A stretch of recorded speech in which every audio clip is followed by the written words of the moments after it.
All right, we said we would do this, and I'll preface the entire video that we're going to complain about the refs in and tell you a couple of things. One, Florida State does not have a great team this year. I understand that. If Florida State would have lost this game, I probably would not have even done this video because people like to say, oh, you're just complaining about the refs because you lost, or you're complaining about the refs because your team's bad. And that's not really the case. We've really always done these through wins and losses, more wins than losses, because I just don't like the vibes of doing them after a loss so that people think that that's what I'm blaming.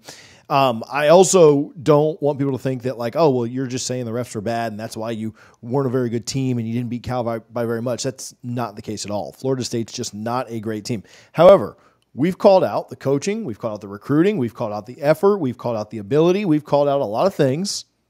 And the refs in this conference consistently continue to be some of the worst in the country. And they're bad all over. Don't get me wrong. But they really did change some pretty big things in this game that would have made this a lot more comfortable, maybe would have had us sweating less in the fourth quarter. And so we are going to call it out. If you don't like this kind of content, don't click on any more ref videos. I'm really okay with it, right? I want to do this because several thousand of you really do enjoy it.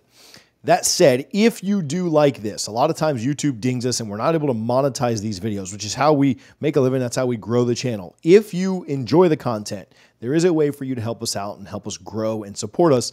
I'm going to talk about that in a few minutes. It's our Patreon that you can join for like $3 a month. It does help us when we do videos like this that are not able to be monetized fully. Let's get into the video and let's take a look at some of this. The very first one that to me is probably the most frustrating from the entire game, and we'll talk some big picture stuff afterwards, but it's the DJ Uiagalelei interception. Right before that was a holding call that I think completely changed not only that drive, but the game. Florida State's up 7-0 with about 14 minutes to go, and they throw a screen back to Toafili. Now, Ferguson gets flagged for a hold, and from the angle that the ref was standing at, I could understand why you might think this is a hold. Ferguson comes in kind of from the side, as you can see, and from even the TV angle, you think, well, maybe that's not so bad. But then when you watch this reverse angle, when you see it played, I thought it was really, really bad. This is a pancake block. I didn't think this was a terrible hold at all. I think he is mostly squared up with him. I think that the defender turns to try and get him, and Ferguson just picks him up and throws him on the ground. I didn't have a huge problem with this. I truly did think that this was fine. I thought it was frustrating because the ball is going to be down at the 1. This is a very weak call. Obviously would have loved for another referee to have overruled it. And here's where this is a big problem. If this hold is not called, or if it is called correctly as a non-hold, Florida State has the ball first and goal at the 1-yard line. If that happens, if that's the situation, Florida State, in all reality, scores at the beginning of the second quarter to take a 14-0 lead. There's no telling what would happen through the rest of this game, through the end of this game. But if Florida State's up 14-0, which they should have been, maybe the game finishes like 21-9. Maybe it finishes 24-9. Either way, it probably looks better. Maybe you kill Cal's will earlier. Maybe you get things rolling and you have more confidence. And Mike's more confident in DJ because he never throws the pick. Now, the pick was still really bad. I get it. And I'm not taking away from that. But it is frustrating that that's the first one we saw, and it obviously had a pretty big impact.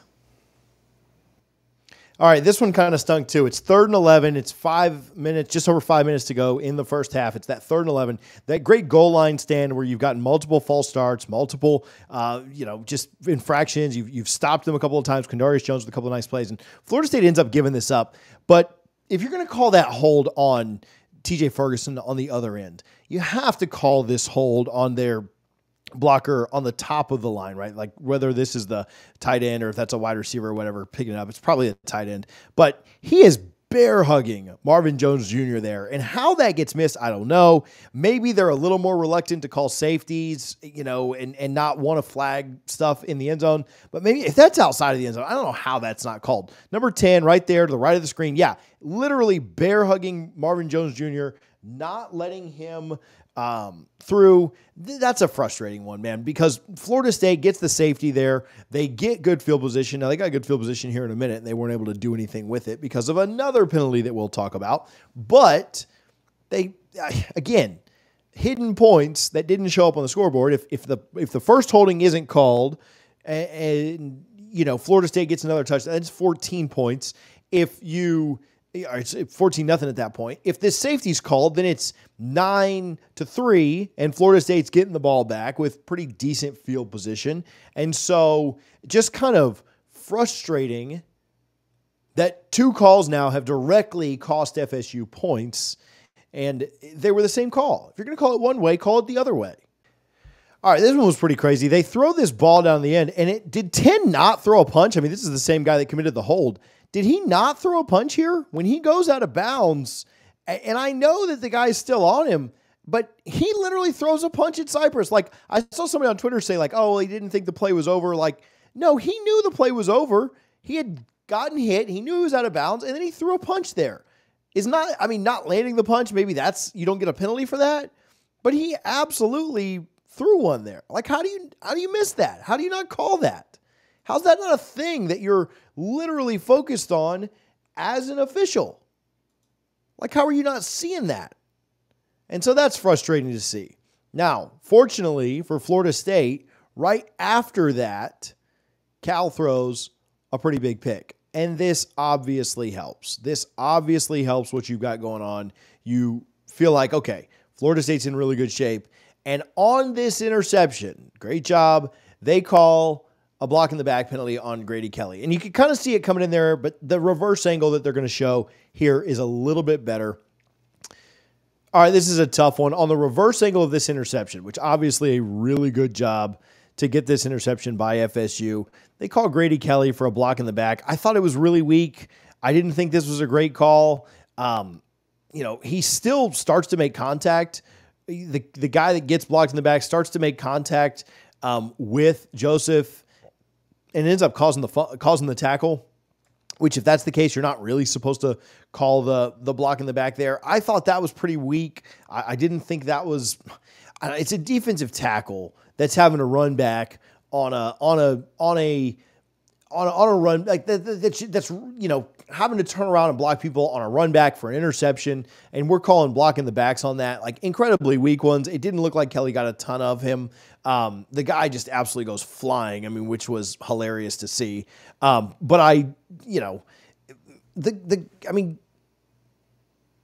We went down right then. Edwin Joseph went down right then. And I think the guy actually made contact with Edwin, the guy that was getting blocked in the back, to kind of start the process of the tackle. And so, if that's the case, I don't know that we necessarily need to call that. It just seemed pretty weak. It backs Florida State way up and is kind of frustrating because in that moment, it felt like they were in really good shape. Obviously, that backs them up 15 yards. They're not able to kick a field goal. They miss the fourth down, and Cal gets the ball back. Cal gets the ball back with, a few seconds left here, and this play was one that I got asked about a ton. Edwin Joseph, the 15-yard penalty with 9 seconds left. I actually think this was a good call. I'm going to give the umpire, the refs that call this, pretty good credit here. I know what he was trying to do. I know that he was trying to punch the ball out. There's two problems. One, as you can see it right there, he made contact with his head. No matter what he was trying to do, he did make contact with his head, and you just can't do that. You can't make contact there. You can't hit the guy in the head. Second, when the quarterback starts the process of his slide, when he's starting to slide down, he is giving himself up, and in that moment, he can no longer be touched. He can no longer be hit. He can't get back up. Remember the play that the Pitt quarterback did a few years ago where he fake went down? They put a rule in. So as he's going down, even if Edwin would have made perfect contact with the ball, first of all, his knee and his shin is already on the ground. But even if he would have made contact while the quarterback was still up, because he was giving himself up, it would not have counted. It would have still been Cal ball in that moment. You just got to know better. So I don't actually think this was a bad call. I think this was one they got right. It was one I was asked about a lot, and so many people said, hey, make sure you do this one. It was bull crap. I think this one was right. So I hate to give these refs credit. I think they got this one right. I'm okay if you want to disagree in the comments, but I've also reached out to a couple of people. I've asked a couple of people. I think this was the right call. All right, I got a couple more. We'll wrap up and be done. I told you I'd tell you about Patreon. If you want to support us, if you appreciate us doing this, again, ESPN's going to ding these. We may not be able to monetize them. If you want to support with what we're doing, I'm not even throwing an ad in this video. You can go to patreon.com/DFNS. Sign up for any level of membership. You get access to our Discord where we drop nuggets here and there. You also get the Discord community, which is really, really cool. And we have a great time over there. Appreciate you if you choose to go do that. Nobody's required to. We put these out for you no matter what. But if you appreciate us doing them, maybe go sign up for that and give us a couple of bucks a month to help grow the channel and the content that we can bring you. All right. I thought there was 3 plays in a row, or 3 plays all in kind of a bunch, where the officials just could not spot the ball. Like, they were incredibly bad spotting the ball. And this was one of them. This tight end is out like 2 full yards short. Like, I don't know what they're seeing here to end up calling this, but like, you can see his leg. I mean, he's out of bounds. I mean, if you want to call that a full yard short, like, I'm good with it, but like, he's out of bounds right there. And so for them to then give him that first down, which is what they did. They gave the first down there, is insane. Right after it, Cal goes down and kicks the field goal, right? Like that guy was short, but they gave him the first. That's fine. They actually put the ball on the other side of the 50, which was even worse. They gave the guy like 2 extra yards, but that, whatever. Right after that, we have a throw to the sideline. I think that's to Douglas. Douglas turns and gets out of bounds and does the same thing. Like, by the time he goes out of bounds, the ball is, I mean, he's up half a yard past the 50 there. They come back and spot that thing a full yard short at the 49. You can see where the referee is standing right there. Absolutely horrific. It's the same guy. It's the same linesman that gave them an extra 2 yards, took an extra yard and a half away from us. I don't know how you missed this. And it led to a 4th down, which Florida State did convert. We'll look at it in just a moment. But it led to a 4th down that Florida State had to get up under center and try and get. And what happens on this 4th down, you might ask? Well, Florida State sneaks it. They do get the 4th down. However, look at DJ. He falls a yard and a half past the line of scrimmage, and they come back and they mark it on the line. Look where the referee is standing. You can see that he's on the 50. This other ref comes in, and they mark it right on the 50. Because you can see the next play. This is the next play here, the 1st and 10 with 13:09 to go.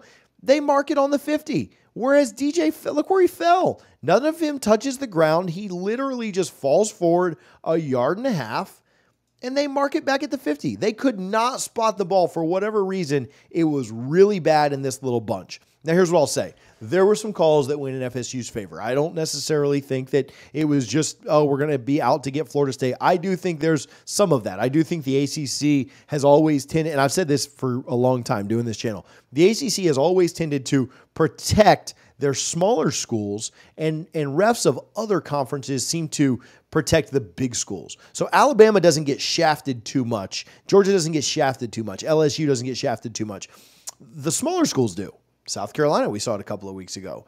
Alabama will play Auburn. Auburn will get shafted a little bit. Georgia will play Kentucky. Kentucky will get shafted a little bit. But in the ACC, it's almost different. Like they want to, the SEC knows, like, we got to protect our big dogs. The ACC kind of tries to raise up the peons, like the crap teams. And that's just always been consistent in the ACC. And I don't understand that. And I'm not saying they need to cheat for Florida State or Clemson or Miami or whoever, but if you're going to have your big brands and you're not sure about a call, why you would go with the smaller team that does nothing for you, I don't quite understand, but that's always been what the ACC does. And it's frustrating, and it continues to happen. And it's just another reason we talk a lot about wanting to get out of this conference, and who the heck knows what's going to happen with that after all these reports of staying are coming along, and we'll do some content around that with Doug and others continuing on. But it's another reason to want to get out of here because it's so crappy. The officiating is so terrible. These weren't maybe as egregious as others have been in the past, but it was bad. The spotting was so weird. The holding took points off the board. The missed holding in the end zone, that should have been safety, that took points off the board. One guy throws a punch and they get it right. The other guy, Edwin Joseph, throws a punch and they miss it. The ticky-tack stuff on Grady Kelly when the interception returner is running back, just unnecessary in the game, really did impact the game in a pretty major way. Now, Florida State got calls too. I get it. But most of the calls Florida State was getting was like procedural stuff because the crowd was so good and all this other stuff. So, I don't know. Another ref episode in the books. Hopefully we won't have to do another one. I think we did a few in the early part of last year, and then things really did get better, and Florida State was just kind of blowing teams out, so it didn't matter. And then we all kind of had our souls sucked out of us when Jordan went down and we didn't have to do any ref videos after that. I also was there in person. It's hard to do them later when I've been there. But let me know your thoughts. Let's talk about it in the comments. ACC refs, absolutely atrocious. They always will be. They always have been. I appreciate you guys tuning in. If you want to support, go to the Patreon. Check us out. I appreciate y'all for tuning in. We'll have more content this week as we get ready for the game against SMU. Make sure that you are subscribed, and we'll talk to you soon. Go Noles.